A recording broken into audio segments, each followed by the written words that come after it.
L'Ukraine poursuit son offensive contre les forces russes dans le sud du pays. Selon les services de renseignement britanniques, les forces de Kiev repoussent la ligne de front par endroits. Elles ont commencé à frapper des ponts russes sur le fleuve Dnipro depuis le 29 août.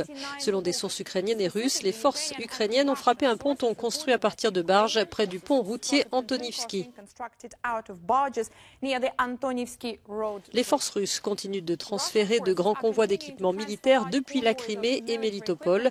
Selon l'Institut pour la guerre, la contre-offensive ukrainienne est un processus cohérent qui nécessitera un certain temps pour être correctement exécuté.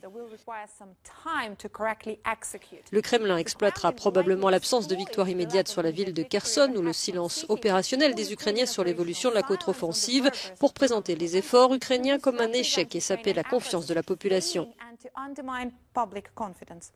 Le think tank fait le point sur la mobilisation russe. Le déploiement de certains bataillons de volontaires moins d'une semaine après leur formation confirme l'évaluation selon laquelle ils manquent cruellement d'effectifs et sont mal entraînés.